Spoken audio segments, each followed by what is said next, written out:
Hello student, welcome to Equator Academy Dehradun. और आप में से जो सीडीएस एग्जामिनेशन की प्रिपरेशन कर रहे हैं उनके लिए मैं फिर से एक छोटा सा लेक्चर लेके आया हूं, और छोटा सा कह सकते हो MCQ, important general science MCQ CDS exam IMA OTA. चलिए शुरुआत करते हैं इस छोटे से वीडियो की। तो पहला क्वेश्चन आप लोग देखेंगे, आपकी स्क्रीन पे लिखा हुआ है। क्या है बच्चों? In a refrigerator cooling is produce by. इन चारों में से कूलिंग जो होती है कैसे प्रोड्यूस होती है? अपना टाइम लेंगे आप लोग और आंसर अपनी कॉपी में टिक करेंगे, फिर मैं इसके आंसर बताता हूं। रेफ्रिजरेटर में कूलिंग कैसे होती है, क्वेश्चन ये पूछा गया है।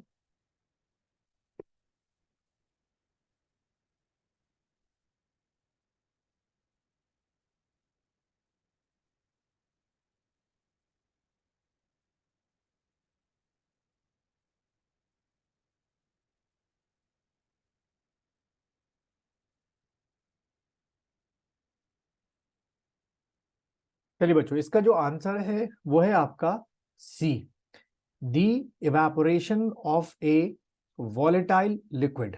ठीक है, वॉलेटाइल के लिक्विड से क्या होता है, पूरी प्रोसेस होती है और आपके रेफ्रिजरेटर में क्या होती है बच्चों, कूलिंग जो होती है वो प्रोड्यूस होती है।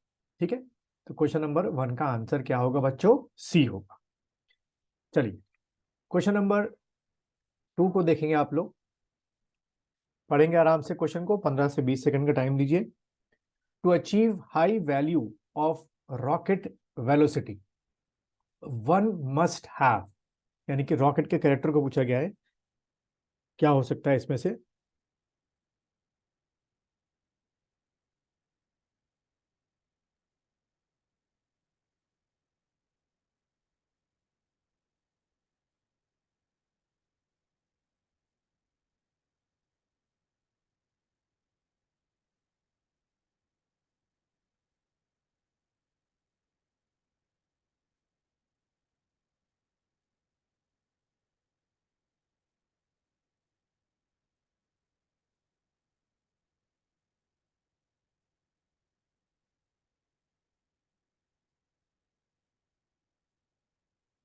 चलिए बच्चों, इसका जो आंसर है वो है आपका बी आंसर है।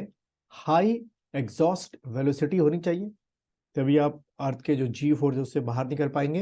And higher loss of mass during a propulsion. ठीक है, क्वेश्चन नंबर 3 को देखेंगे। The following are some great discoveries in physics. तो आपको इनको ऑर्डर में लगाना है कि इन चारों में से क्रॉनिकली ऑर्डर जो है, सबसे पहले कौन सी हुई है, उसके बाद कौन सी हुई। बहुत ही प्यारा क्वेश्चन है।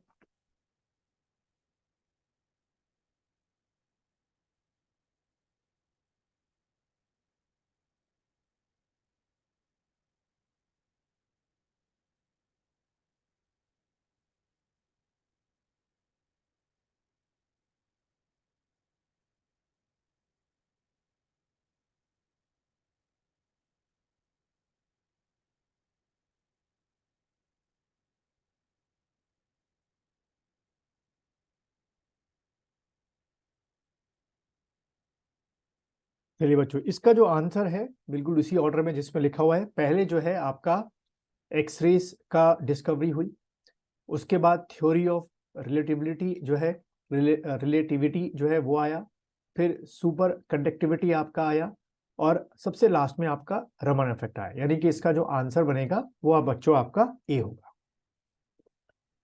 अगला क्वेश्चन देखेंगे। फिर से आपके क्या है, एक तरफ आपके साइंटिस्ट के नेम है, एक तरफ उनकी कह लो डिस्कवरी या इन्वेंशन है आपकी। आपको बताना इसमें से क्या हो सकता है।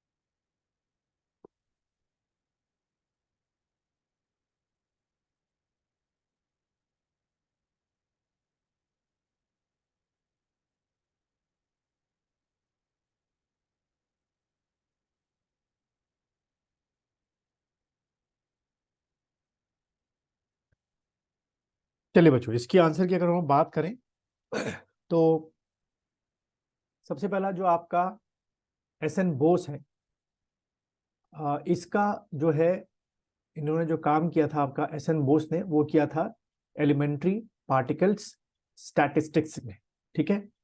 उसके बाद एस चंद्रशेखर की अगर हम लोग बात करें तो एस चंद्रशेखर साहब का जो काम था वो किस पे था आपका, थ्योरी ऑफ ब्लैक होल्स पर था आपका।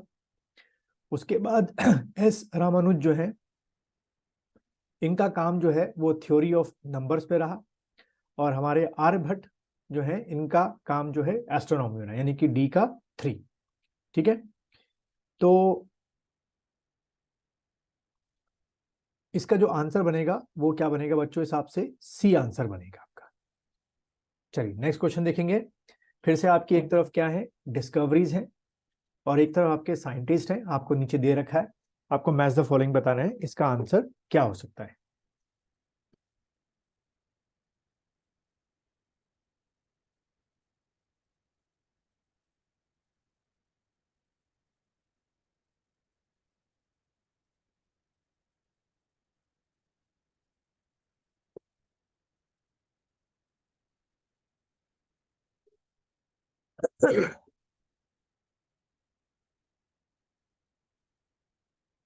चलो बच्चों, इसके अंदर हम लोग आंसर की बात करें, रेडियो एक्टिविटी जो है वो आपकी हेनरी बैक्यूल ने दी आपकी, ठीक है। उसके बाद रिलेटिविटी जो है ये आपकी एल्बर्ट आइंस्टाइन साहब ने दिया। उसके बाद आपका जो ग्रेविटेशन है, ठीक है, ये आपका इसाक न्यूटन ने दिया, ये तो सबको सही पता होगा एक का। और एक्सरे जो है आपका, ठीक है, ये आपके क्या, रोन्टेंजन जो है उन्होंने इसको डिस्कवर किया था। तो इसके हिसाब से बच्चों इसका जो आंसर बनेगा वो आपका बनेगा बी। अगला क्वेश्चन देखेंगे। एक तरफ आपके फिर से क्या है, डिस्कवरीज हैं, और किसने ये थ्योरीज जो है आपके एक तरीके की दी।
चलिए बच्चों, इसके आंसर की बात करते हैं। तो जैसे कि इसका एक तो मैं पहले बता चुका था, एक्सरेज का क्या था आपका, रोटेंजन था आपका, ठीक है। बी क्या है आपका, वेव पार्टिकल, ठीक, इसको किसने दिया था आपका वेव पार्टिकल को, तो ये आपका डी ब्रॉजली था आपका। फिजन जो है आपका, ये फिजन जो है वो आपके फर्मी ने दिया। और चेन रिएक्शन की अगर हम लोग बात करें तो हैन स्टॉसेसम जो है उन्होंने दिया था, हैन एंड स्टॉसेसम ने आपके मिलके ये आपका दिया था, ठीक है। तो उसके हिसाब से बच्चों इसका जो आंसर बनेगा वो आपका क्या बनेगा, ए बनेगा। चलिए आगे बढ़ते हैं। अगला क्वेश्चन देखेंगे, द क्वालिटी ऑफ साउंड, ठीक है, the quality of sound depends upon, ये आपके फैक्टर्स, 4 फैक्टर्स दे रखे हैं, आपको बताना है किन किन फैक्टर्स पे डिपेंड करती है।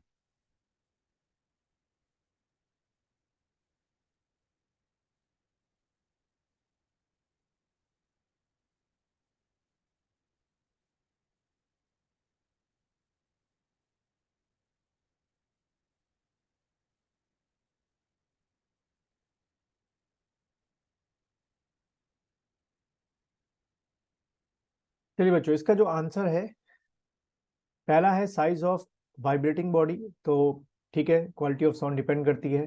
Material of the vibrating body, बिल्कुल सही है, किसका मटेरियल का बना है, कौन सा मेटल है आपका, एल्युमिनियम है या आपका आयरन है, बहुत मैटर करता है।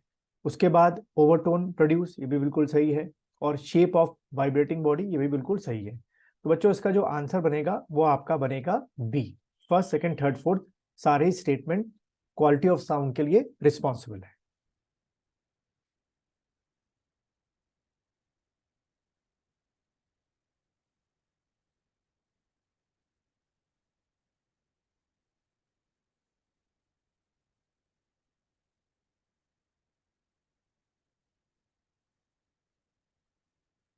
Which of the following statement is और आर ट्रू। आपको बताना है इन चारों में से कौन सा स्टेटमेंट सही है।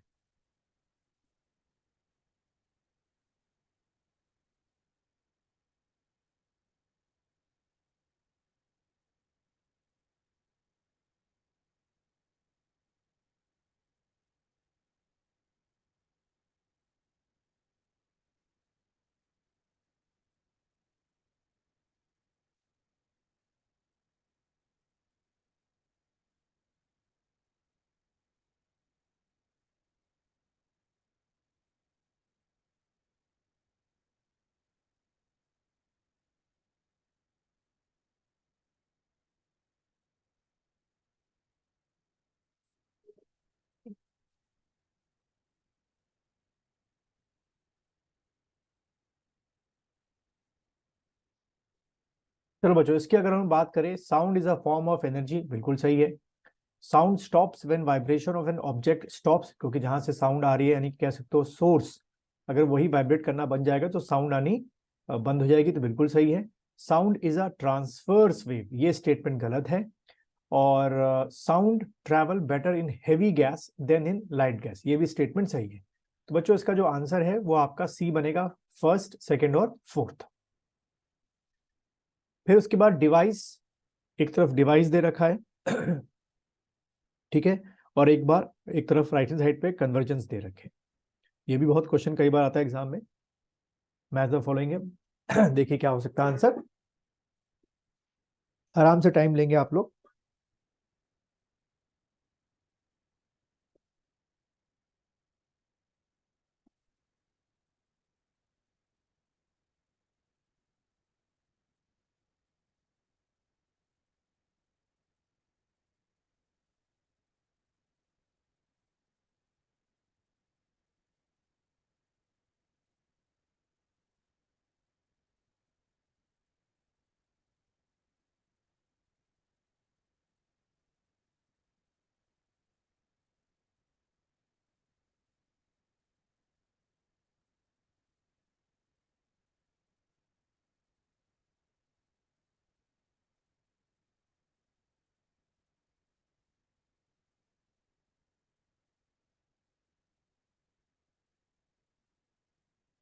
चलिए बच्चों इसकी बात करते हैं हम लोग।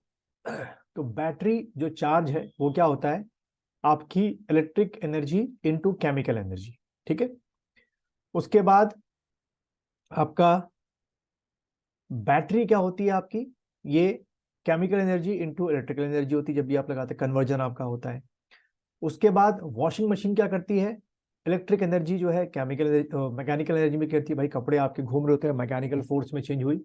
और डायनेमो जो है वो क्या करता है, जब भी आप कार चलाते हैं साइकिल चलाते हैं डायनेमो घूमता है, यानी कि मैकेनिकल एनर्जी जो है वो इलेक्ट्रिकल एनर्जी में कन्वर्ट होती है, यानी कि इसका आंसर क्या बनेगा बच्चों, ए बनेगा। अब अगला क्वेश्चन देखेंगे आप, ठीक। तो ये आपके 10 क्वेश्चन मैंने रखे थे आप लोग के लिए। तो मुझे कमेंट बॉक्स में बताइएगा आप लोग कि आपके आउट ऑफ 10 कितने क्वेश्चन इसमें सही हुए हैं।